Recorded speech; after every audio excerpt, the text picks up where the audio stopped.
बुढ़ापा। मेरा एक लड़का था, लेकिन वो भी अभी मेरे साथ नहीं रहता। तुम्हारी तरह बड़ा हो गया ना, तो अब उसको माँ की ज़रूरत नहीं। अब दिन ही कितने बचे हैं और ज़्यादा भूख भी नहीं लगती, तो मेरा गुजारा चल जाता है। इंसान अपना बचपन कभी नहीं भूलता। यही तो वो समय होता है जब वो बिना कुछ सोचे समझे सिर्फ अपनी छोटी सी दुनिया में मस्त रहता है। बारिश का सड़क पर जमा पानी काफ़ी होता है हमारे मन को लुभाने के लिए। छोटी छोटी बातें जुड़ी मिलती है। ऐसी कई बातें होती है बचपन की जो हमारे मन में बसी रहती है। किसी की डांट खाना, स्कूल टीचर, गली मोहल्ले सब बसा रहता है। मैंने 7वीं तक पढ़ाई एक गांव में की। पिताजी सरकारी नौकरी थी। उसके बाद उनका तबादला किसी शहर में हो गया।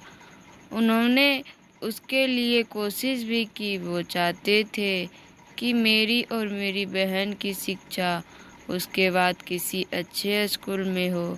खैर, उनकी मेहनत का परिणाम उनको मिला और तबादला हो गया।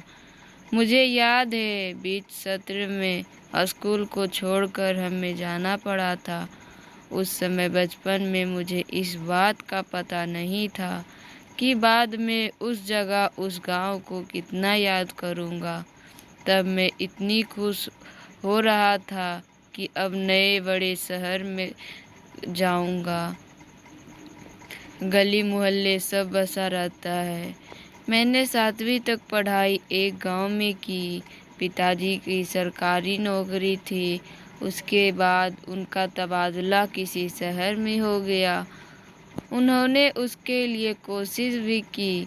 वो चाहते थे कि मेरी और मेरी बहन का शिक्षा अच्छे स्कूल में हो। खैर, उनकी मेहनत का परिणाम उनको मिला और तबादला हो गया। मुझे याद है कि बीच सत्र में स्कूल को छोड़कर हमें जाना पड़ा था। उस समय बचपन में मुझे इस बात का पता नहीं था कि बाद में उस जगह, उस गांव को इतना याद करूंगा। तब मैं इसी खुशी बात से खुश हो रहा था कि हम नए घर, बड़े शहर जाएंगे। कई साल बीत गए, लेकिन फिर वहाँ जाना पड़ा। मम्मी पापा ने आस पड़ोस को वादा किया था कि हम आएंगे मिलने, लेकिन वो कभी नहीं हुआ। आज मैं 20 साल बाद फिर उसी गांव से होकर गुजर रहा था, तो मुझसे रहा नहीं गया। मैंने अपनी गाड़ी उधर घुमा ली। इन सड़कों में इतने साल बाद आया, लेकिन अभी भी मुझे लग रहा है जैसे ये मुझे जानती है और मैं इनसे जैसे कि खुद ही खुश होकर रास्ता बता रही है, स्वागत कर रही हो। मुझे सबसे पहले अपना स्कूल देखने का मन किया, इसलिए मैं वहीं गया। स्कूल आज भी वैसा ही था। कई बार शायद सिर्फ रंगाई पुताई होगी, लेकिन एक बाथरूम के अलावा नया कुछ भी नहीं बना। शायद थोड़ी देर में अपनी आंखों से स्कूल को देखता रहा। आधी छुट्टी के समय बच्चे को देखकर मुझे अपना बचपन याद आ गया। बच्चे को भीड़ स्कूल के गेट के बाहर जमा हुई। एक अम्मा अपना टोकरा लिए वहाँ बैठी थी। हमारे समय में भी यही होता था। हम लोग भी ऐसी ही जमा हो जाते थे, टोकरा लिए। हमारे समय पर कोई आता था, टोकरे में खट्टे मीठे बहुत सी तरह तरह की चीज़ होती थी। उन्हीं यादों को फिर से एक बार जीने के लिए मैंने भी उस अम्मा के टोकरे से कुछ लेने को सोचा। मैं फिर एक बार बच्चा बना, उस अम्मा के टोकरे की ओर चला।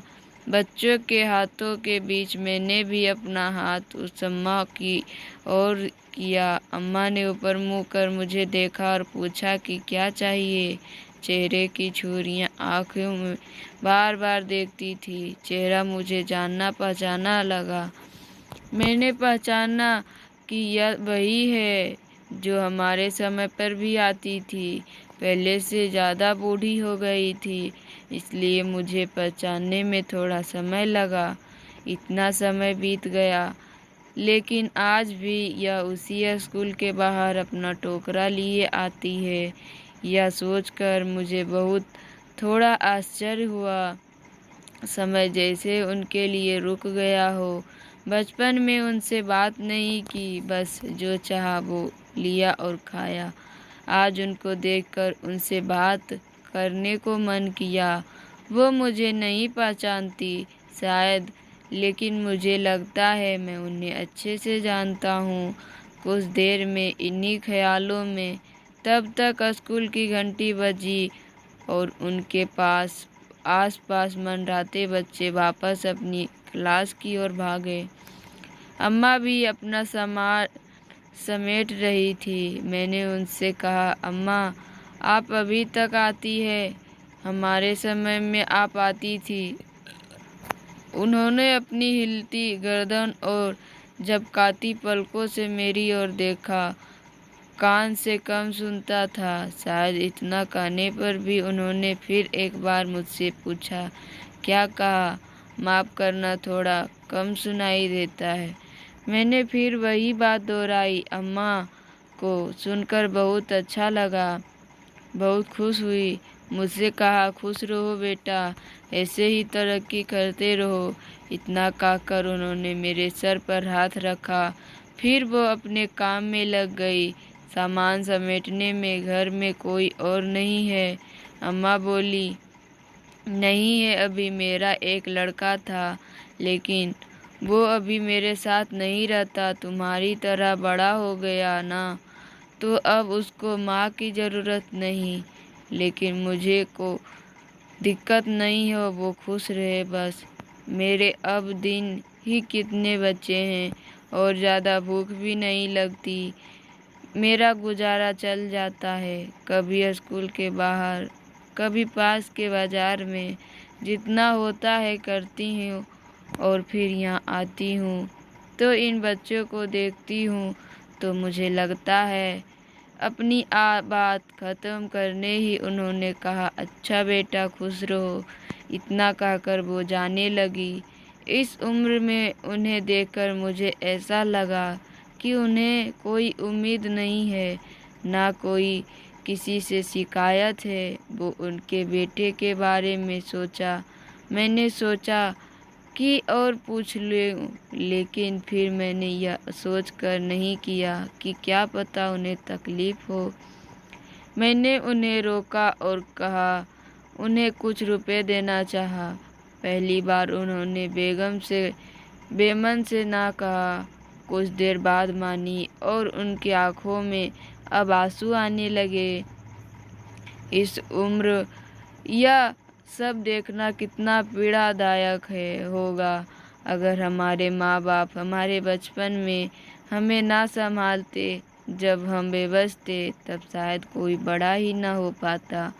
लेकिन जब उन्हें ज़रूरत होती है, तब अगर हम ना उनके साथ हो या उन्हें 2 वक्त का खाना भी ना दे सके, तो इससे बड़ी कोई शर्म की बात नहीं है।